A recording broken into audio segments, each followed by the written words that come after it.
Thanks to a little conversation on Reddit to research South African wine in 1815 and found a wonderful story to tell. In today's episode we'll discuss Napoleon Bonaparte and South African wine, and at the end of the episode is an interesting snippet of South African wine history that may take many by surprise. Hi there, my name is Daniel Human. I'm passionate about wine and how to get you to enjoy it more. Also, as you may find today, I'm also an avid reader of history. And when we talk about wine, we talk about liquid history. We have access to a delectable snapshot of time, a year of grapes capturing the sun, the soil, the rain, the wind for a specific season. Thinking about this, drinking a sip of 1791 Vin de Constance, you are tasting something that cheered someone up when Mozart died. This is living history. I have Joanne Gibson to thank for this content, as I found most of it in the articles she wrote about it in Wine Mag. You will find the link to the articles in the description below. Let's go back to the turn of the 18th century.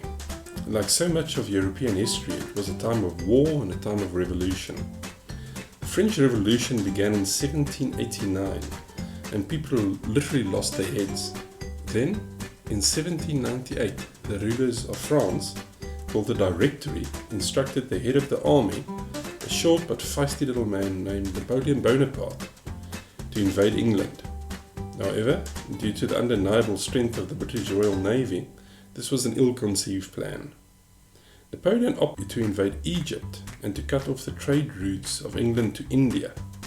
Gaining success in Egypt, his subsequent invasion of Syria, part of the Ottoman Empire, ended in defeat, and the British Navy decimated his fleet.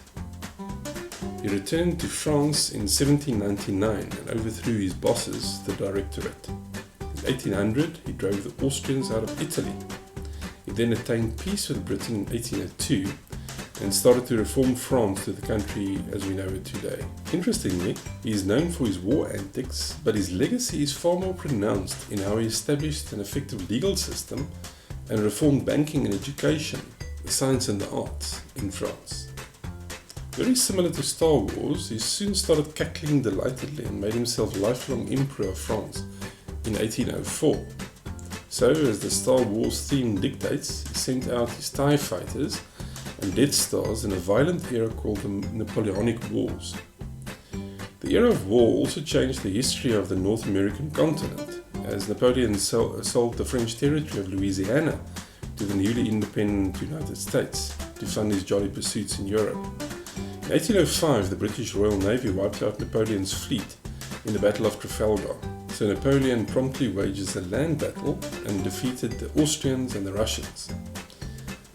So to dig out of this rabbit hole, Napoleon ended up attacking Russia, and his 600,000 army was reduced to 100,000 by the Russians and their winter.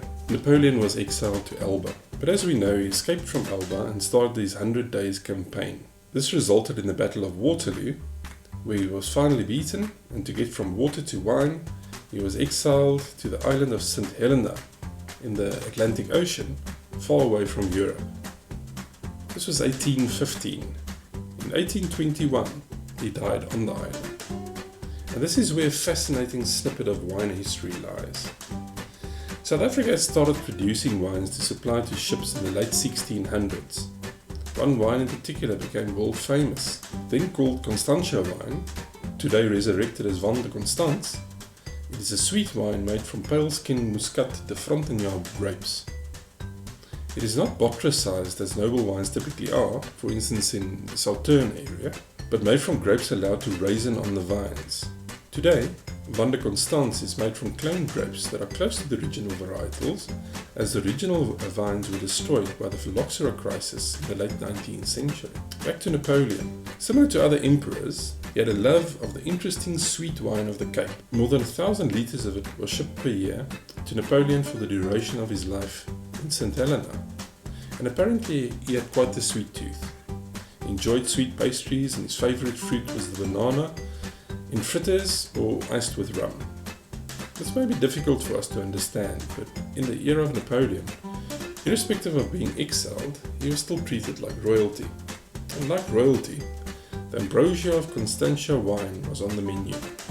Interestingly, even though it was officially stated that Napoleon died of stomach cancer, modern science has determined that his arsenic levels in his body was more than 100 times the normal amount.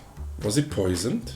And more importantly, was he poisoned by Constantia wine? Subsequent research has shown that, irrespective of him enjoying the Constantia wine alone, not sharing with his mates, he samples from his childhood at similar high levels. So South Africa wine was not behind his death.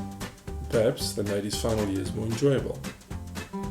But looking at the origin of the wine itself, I opened on the story of Johannes Culijn, who produced the delicious Constantia wines. A Dutch burgher, his father Bastiaan, married the daughter of two freed slaves, or vryburgers as they were called.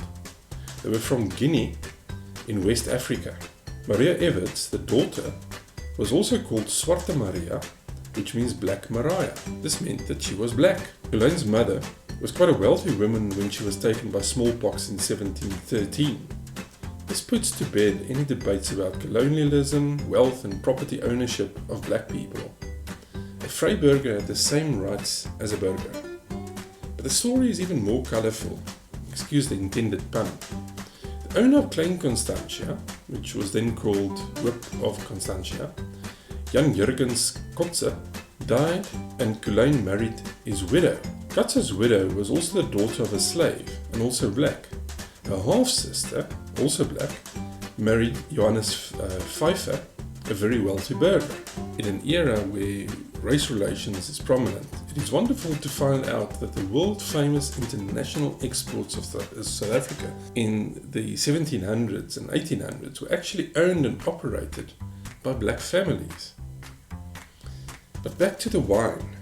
So what is Vin de Constance? And other than a historical angle, is it interesting? At the end of 2019, Jancis Robinson wrote a wonderful article on this. The link is below. Vin de Constance is a sweet wine, but not bottle-sized. The way it is made is to get up at 4 and with delicate care the raisin berries are picked by hand. This happens every day. What this means is that it is most probably one of the most handcrafted wines in the world. Very similar to Sauterne wines, the production process. The care and the precision results in a delicate balance between sugar, acidity and flavour. The acidity comes from picking some of the grapes early and fermenting these separately. When blending and a long fermentation is done, the aromatics that pop out of the wine are muscat, vibrant citrus notes and delicate florals. The mouthful is creamy and silky and luscious. And then stone fruit and some minerally notes and some flint notes come out and dance on your tongue.